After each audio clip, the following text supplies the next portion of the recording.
Hi, my name is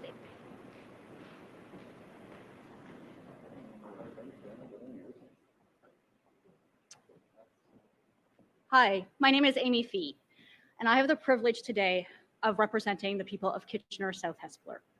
And I'd like to welcome Premier Ford, Minister Romano, and Minister Fedeli to Waterloo Region. I'm also excited to be here today with my fellow counterpart, MPP for Kitchener-Conestoga, Mike Harris. For me, I am fortunate to represent a riding where incredible things are not only happening today, but every day. As CBRE, a commercial real estate firm, reported just yesterday, the Waterloo region is one of the top North American cities with the ability to attract tech talent. We are home to one of the world's fastest growing tech sectors. And it's for that reason, when the global pandemic turned our world literally upside down, that many look to our region here for help. From small startups in the tech industry to large manufacturers and other small businesses, there are just so many examples of our community coming together to help fight COVID-19. Like Shaver Industries here in Kitchener, where earlier this week, Premier Ford and I had the opportunity of meeting their amazing staff and seeing the face shields and the golf cart screens that they're making. In Hespeler, Forefathers Brewery has been making hand sanitizer. Everywhere you look, our local businesses have stepped up to the plate, and we have met the challenges that we face, especially during these extraordinary times. And the Medical Innovation Exchange, where we are here today, is no different. But I'll let them tell you exactly what they're doing to help the fight of COVID-19. And with that, I'd like to welcome to the podium Armin Bakisian, the founder of Medical Innovation Exchange and the president and CEO of IntelliJoint.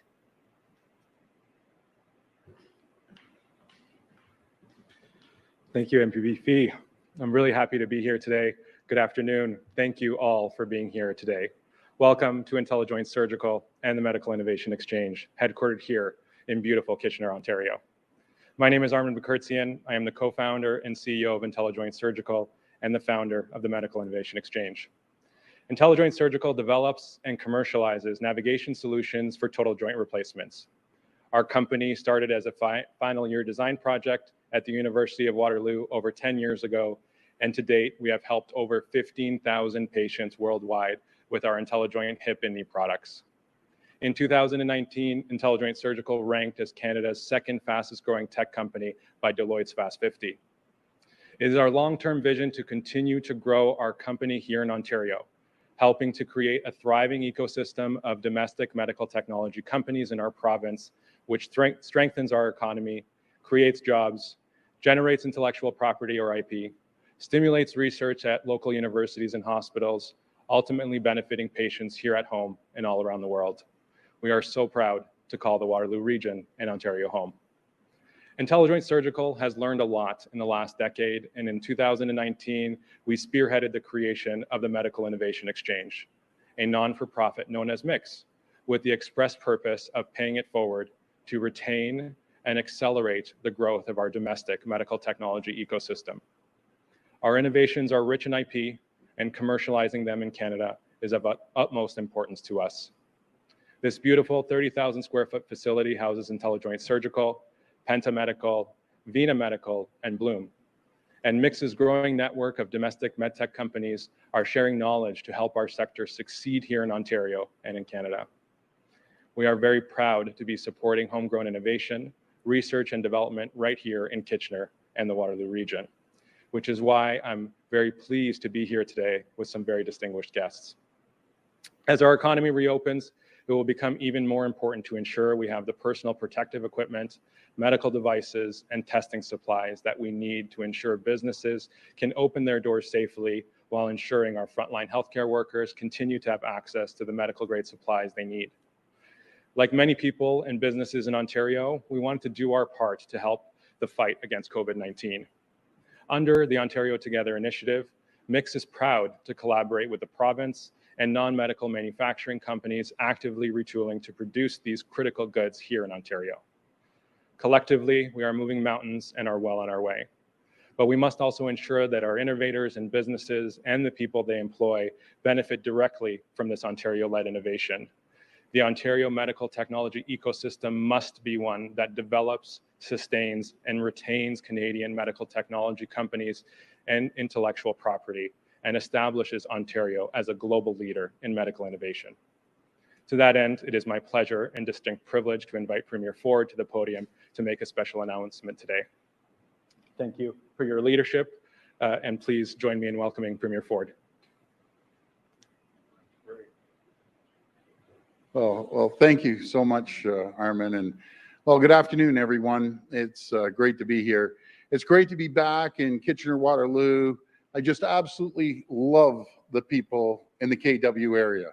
I want to thank our great ministers, Vic Fedeli and Ross Romano, along with MPPs, Fee and Harris, for being here today. I have to thank Armin and his entire team here at the Medical Innovation Exchange in Kitchener. Some of the brightest people anywhere in the world are right here in KW, right here at this company. And I know Armin's so proud of the team he has here. The work they're doing here is absolutely incredible. My friends, the innovators in this community, the innovation that we see in the Kitchener-Waterloo is incredible. When we needed it most, these people responded. Hundreds of businesses and entrepreneurs work quickly to develop blueprints, create new designs and molds, and even invent new machinery to meet the challenges we faced with COVID-19. Hundreds of businesses innovated, adapted, and retooled to answer the call to manufacture PPE, keep our supply chain strong, build up stockpiles, and fill orders for Ontario-made products. They found a way to start new businesses or keep their current ones going. As we chart a path to recovery, we want Ontario businesses and innovators to continue this trailblazing work, to keep creating good paying jobs. So today, I'm proud to announce our government's Intellectual Property Action Plan. Our plan will ensure our researchers and innovators and the people they employ benefit from the valuable intellectual property they're creating. But most importantly, we want to keep the value of all our homegrown ideas in the province for the benefit of all Ontarians. Because too often, the priceless intellectual property developed here in Ontario gets bought up by the big US or international firms. It's exported to other countries. We want that intellectual property and its value to stay right here in Ontario. Because our province, we have the best and the brightest minds anywhere in the world right here. When it comes to research and innovation, we're leading the world. And today, I'm proud to announce that we're moving forward with 20 more research projects through our government's COVID-19 Rapid Research Fund. Months ago, we developed this fund to help us mobilize our brightest minds in the fight against COVID-19. Because these projects are critical to the fight against COVID-19, projects like using mathematical models to find strategies to fully reopen Ontario's economy without causing a second wave. A project spearheaded right here at the University of Waterloo. Projects like the one put forward by Sinai Health to develop convenient at-home COVID-19 testing kits. A study by Ryerson University to identify innovative strategies on how we can better care for our seniors during the pandemic. And at Sunnybrook Health proposal, advancing 2 different vaccine trials. These are just a few examples of the great work our Ontario researchers are pursuing right now. A few examples of the incredible work our government is proud to fund and support. And thanks to their work, Ontario leads the country in the number of clinical trials advancing COVID-19 treatments and vaccines. It's absolutely incredible. Our government will be there to back them up every step of the way. Just yesterday, we joined our federal and provincial partners in signing a historic $19 billion agreement, an agreement to get our economy going again, shore up our PPE and testing supplies, and fortify our health and long-term care systems. over $7 billion in supports for Ontario alone for the next 6 to 8 months. We're working with our federal partners to send billions of dollars to the front lines and billions of dollars to our communities. This is a huge win for Ontario, and this is a huge win for our country. Thank you, and God bless the people of Ontario. Now I'll pass it over to Minister Ross Romano.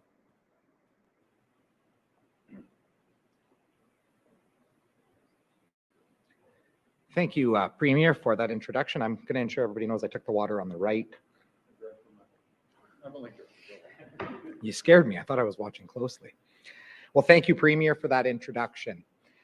Several months ago, we issued a challenge to our research and our post-secondary community to help us in our fight against COVID-19 through the release of a $20 million rapid research fund. And our research community answered the bell tremendously with over 800 quality proposals. I want to start off by thanking Dr. Jack Galty and his team at the Ontario Research Fund Advisory Board for helping ensure that the most quality proposals were put forward while also ensuring that the integrity of the process was maintained. I am so excited to be able to announce today the release of the final round of funding under that $20 million fund, as just highlighted by the Premier. And this is principally in the areas of diagnostics, treatment, vaccine development, and social sciences. This process has highlighted the critical importance of commercialization in our province. Commercialization, or intellectual property, in its most simplest of terms, is about ensuring that the next time we have the next big breakthrough in research, that the people of our province can maximize on all of the potential benefits of that research. We recognize the challenge in this area as a government, and over a year ago, we appointed the expert panel on intellectual property that was chaired by Jim Balsillie. That panel released a report to us this past February that highlighted a path forward in order for us to be able to maximize on these potential benefits of the research we do in our province. That path forward is now being put forward into an implementation mode. And we are here today announcing that the special implementation team on intellectual property will be moving forward on those recommendations.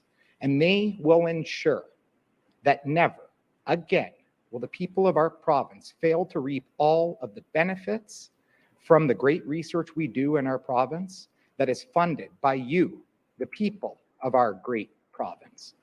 Thank you, Jim, for the great work of you and your entire team and the expert panel and now our implementation panel.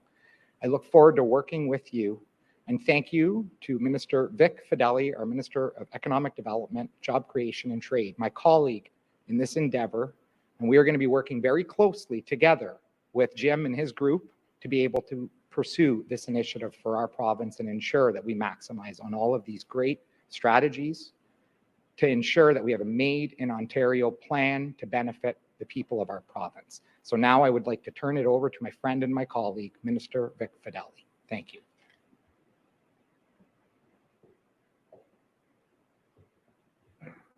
Thank you very much, Minister Romano, and thank you, Premier.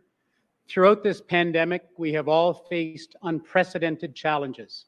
And today, much of the province is entering stage 3 of the reopening. This is an important step forward and a testament to the hard work of families, communities, businesses, and workers over these last few months. But we know there is more work to do. We need to get more people back to work, more businesses thriving again and doing what they do best, creating good jobs for the people of Ontario. That's why we're here today to launch the Intellectual Property Action Plan. Strengthening our position will be critical to building Ontario's innovation ecosystem and to our economic recovery. As you heard from Minister Romano, the new action plan will help Ontario businesses, startups, entrepreneurs, and researchers better protect and bring their ideas to market. This will contribute to Ontario's resiliency and growth now and in the future. The goal of Ontario's Intellectual Property Action Plan is simple: to drive long-term economic competitiveness. We are taking a Made in Ontario approach by prioritizing IP generation, protection, and commercialization. The people of Ontario should be the first to benefit from our homegrown innovation and ideas. With this in mind, we are also creating the Special Implementation Team on Intellectual Property, which will be comprised of a panel of IP experts. This team will provide advice on the commercialization of research and intellectual property in Ontario's post-secondary institutions and innovation centres, to ensure that Ontario is open for jobs and open for business. Our province is already well known for our skilled workforce and reputation for world-class post-secondary institutions and research organizations. We're already a global epicenter of innovative ideas, but great ideas can only take us so far. Now we must commercialize these breakthroughs and capitalize on the substantial benefits of IP ownership. We want to smooth the road from the lab to the marketplace. The Intellectual Property Action Plan will give us the tools to do that. Leverage our advantages to ensure we're maximizing our economic potential while creating opportunity, growth, and jobs in every region of the province. Thank you. We're going to go to the, Before we get the first question, I just want to tell a little story here. So we come over here and we pay Armin a visit as a great company. And we have a jewel, and it's called Kitchener-Waterloo. We have some of the brightest people anywhere in the world when it comes to technology and creating intellectual property, artificial intelligence, here, Toronto, and Ottawa. We can compete against anyone in the world, and it's just mind-boggling when you come here. And Armin, I always say, I'm not a real techie guy, but the stuff that you folks are doing is incredible. So Armin tells me the story. I said, how did you get involved in it? And he said, my dad is an orthopedic surgeon. Is that correct, Armin? And, you know, the technology isn't always there to make sure the certain degrees when you're lining up a hip replacement. So everyone knows someone that's taken or has received a hip replacement or a knee replacement. But he and his team, and by the way, he said he has the brightest team, and without his team, he wouldn't even be here. None of us would be here. So he has an incredible team. But he goes on to tell me how they've come up with this, and I've heard this story over and over again when it comes to Kitchener-Waterloo, University of Waterloo, that they create something, and then a big US company or international firms come up and buy the intellectual property. They ship it offshore. Let's use Silicon Valley, bring it to Silicon Valley, and they start expanding and doing more research on it and taking it from Ontario. So those days have to be done. But the thing that I've heard lately, and this is what drives me crazy. So our taxpayers' money goes into the education system to produce the brightest minds anywhere in the world, including Armin and other great people. They create these companies, all of a sudden, not all cases, but a lot get bought to another country or down in the US. So I said, so where are your sales right now? This is staggering, should be staggering to the people of Ontario. He said, Doug, we do 17,000 hip replacements, the technology for the placement. Maybe, Armin, I'm gonna have you up here in a second to explain it and simplify it, because again, I'm not the health expert or a tech expert, but I am a numbers expert. And if you can zoom into that, USA, 12,573, Australia, 4,022, and guess what Canada has given them? 310, and all the technologies here? Right away, I'm a business guy, and I'm thinking, I'm going where the market is. But the hardest thing is break down the barriers and the bureaucracy in Ontario and in Canada. So all the folks that are working there making decisions, we need to fix this. Keep the folks here. Keep the brains of the operation here. But we support them, and going through the education system, and then we bail on people at the end, and we don't support them. we have to start, I keep promoting Buy Ontario, but buy Ontario intelligence, technology. That's what we need to do. And it's absolutely critical. As we start these companies, we can't back away. We have to support you. So I'll tell you, I'll commit to you that we'll get you in front of the right people. And it's your job to sell the company and the people, Armin. But what a smart individual and smart people around this area. Some of the brightest in the world right here. And we got to keep them here. Okay, cool. See, I'm getting pumped up and putting my mask on to hand it over to Armin. Armin, do you want to come over here for a second and just quickly tell the story that you told me? Thank you, Mr. Premier. So yes, our company started over 10 years ago at the University of Waterloo. As the Premier mentioned, my dad is an orthopedic surgeon. He was quite blunt and told me orthopedic surgeons solely rely on their training and their judgment to place implants in the body. Unfortunately, surgeons do make mistakes. So what we did is created a navigation system that essentially tells the surgeon in real time how they're doing while they're doing the surgery. So we tell them what orientation their implant is in, how long the leg is. We want to avoid complications like leg length discrepancy and post-operative dislocations. So our technology helps orthopedic surgeons do the surgery right the first time to prevent any redos or any post-operative complications. We are proud to be here in Ontario, and we are eager to break through the Ontario market. I think every medical technology company born here feels the same way, and we're thankful, Mr. Premier, to have your support in making that happen. Thank you. I love it. That's great. Sorry about that. I just have to, We'll go to we'll the take phone the line questions now. for questions. Just a reminder that it's one question and one follow-up. First question comes from Cynthia Mulligan from City News. Hi, Please go Cynthia. ahead. Hi, Premier. Thank you for that. That's actually really very interesting. Appreciate that. I hope your road trip is going well. I'm afraid I'm changing the subject, though, and I'd like to ask you about your government announcing today that they are appointing Humber River to take over management on an interim basis at Villa Colombo, the long-term care home in North York. And I'm wondering, why has it taken the government so long to do this action when clearly this is a long-term care home that has been struggling for some time? And how many other long-term care homes are currently in red zones? Well, what we're trying to do, Cynthia, is match up the hospitals, long-term care homes, and we're doing it right across the province. And I'm glad to hear Humber River, the first digital hospital in North America, is going in there, and they're going to be taking it over. But as soon as we see things not improving in certain areas, as soon as they hit that code red, we move in. But before we move in, we try to help them get from code red down to yellow, down to green. And obviously, things aren't going the way that we expected them to go with certain long-term care homes. So we're moving the hospitals in there to take over them. And I won't hesitate to get any hospital to take over long-term care homes to protect the most vulnerable people in those homes. Follow-up. Okay, thank you. Can I ask again, please, how many homes, long-term care homes, are in the red zone? And you had said in July that you would be announcing a commission, details around that commission. I know we're only halfway through or just a little bit more, but when can we expect more details on the commission, and when will it begin examining the flaws and problems into long-term care?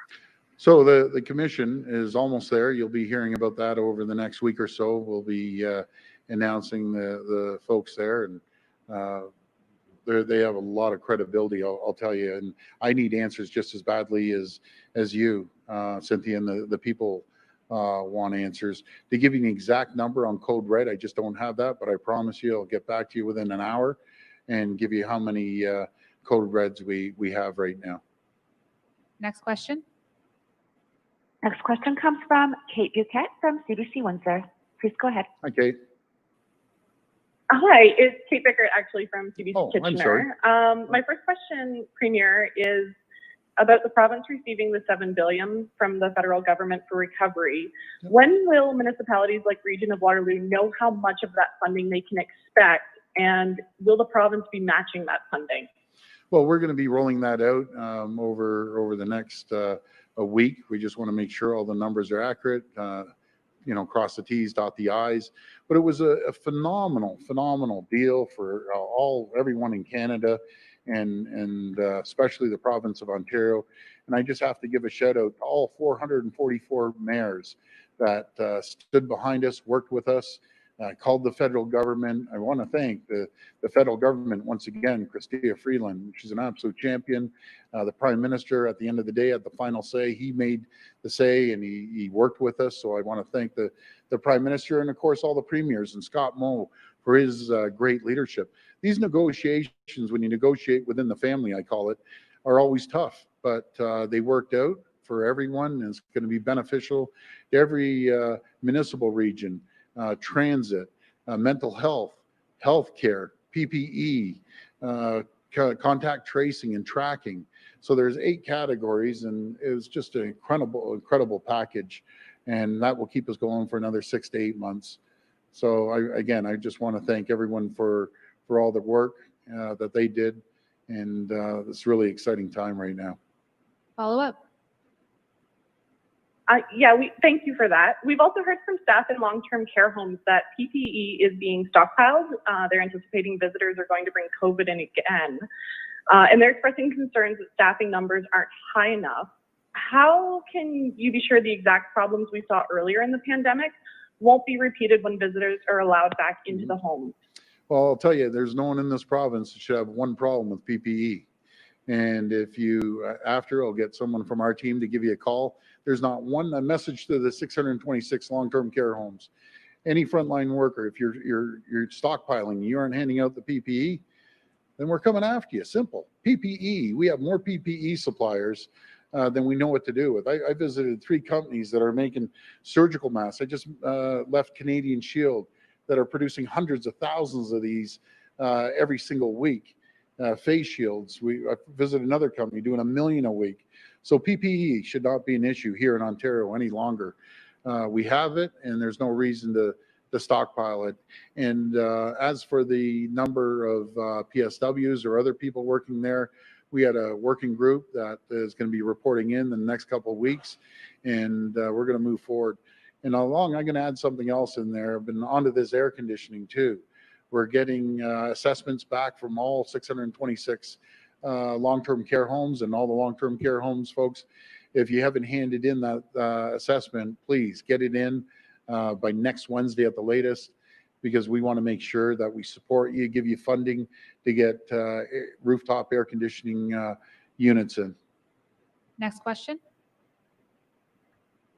Next question comes from Lucas Meyer from News Talk 1010. Please go ahead. Hi, Lucas. Lucas. Are you there, Lucas? Okay. Next question. Oh, sorry. Can you hear me? Oh, go ahead. How you doing, Lucas? Thank you. Sorry about that, Premier. That's all right. Actually, along the same lines of what Kate was just asking, but for Toronto specifically, given the fact that we still have to wait a little bit on what the allocations are, the city is citing that $1.35 billion shortfall for the end of the year. Can you say if the province will be allocating that much to cover it all? Well, first of all, I want to thank Mayor Tory. You know, he was instrumental. There's 444 mayors all pitching in, but Mayor Tory made some phone calls to the federal government as well, as did other mayors. But he was very, very supportive, and we're going to do everything we can between ourselves, the federal government, and the municipalities. You know, Mayor Tory's found $400 or $500 million of savings. And I believe that municipalities right across the region, there isn't one municipality, if they come and tell me, I've walked a mile in their shoes and said, Doug, there's no efficiencies in my place. My first thing is that's hogwash. There's efficiencies at the province, at the feds, at the municipal level. We have to work together, but we're going to do everything we can to cover as much as we can in all areas. And I just want to thank the municipalities that have been prudent fiscal managers.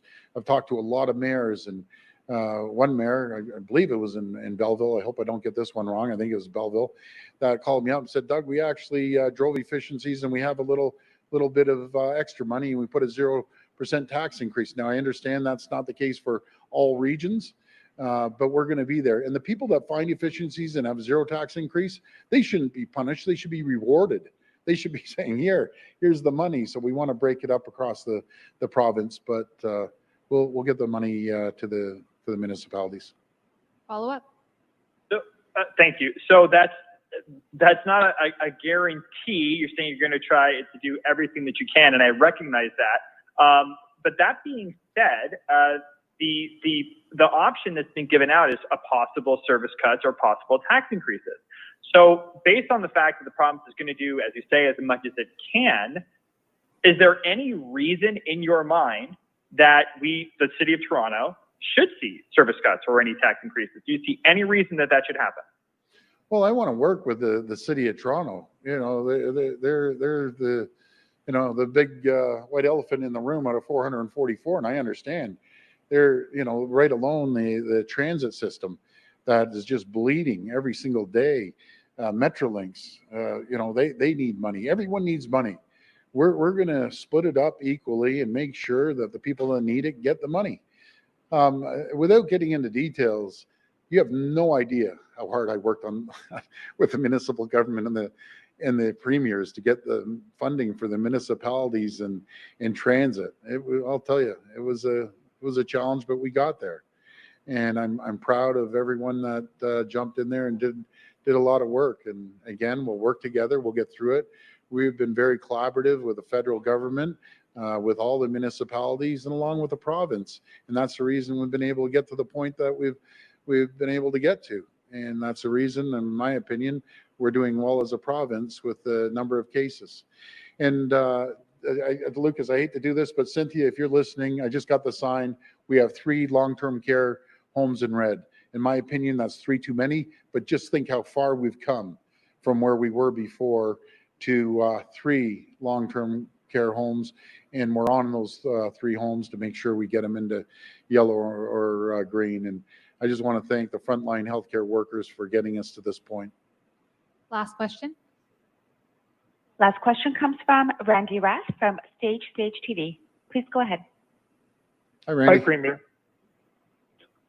There have been reports from international security agencies that the Russians are trying to steal COVID-related intellectual property, particularly when it comes to vaccine development.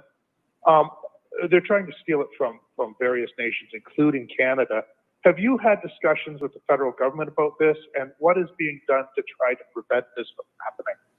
Well, I believe that in a heartbeat. Not only Russians, I think other countries that are going after intellectual property. One of the smartest guys is standing beside me, Armin, and I'm sure, and some of the people back there, they're working their back off, and then foreign countries are coming in and swiping the technology. I believe it 100%. That's why we have to do everything we can to protect the intellectual property right here in Ontario and right across the country. But Armin, have you ever heard that? Yeah, he's heard it. See, the smart techie guys. I'm not one of the tech guys, but smart guys like all those people back there, they understand that. But we'll do everything we can. I'll reach out to the Deputy Prime Minister to get a briefing on that. Follow up. Okay.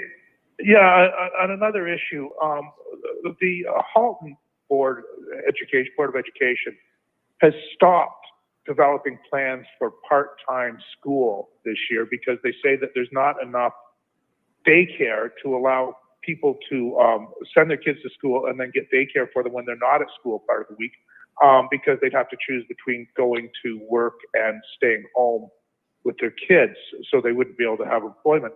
Do you think that that could be a problem if we don't have full-time school this year? Well, we have 91% of daycare operators open. We want to hit 100%. So I don't know why they'd close the whole system down if they have 91% of daycares open. And I'd be more than happy to look into that, Randy, in the Halton region. It's a good region. I'll find out what the issue is and address it.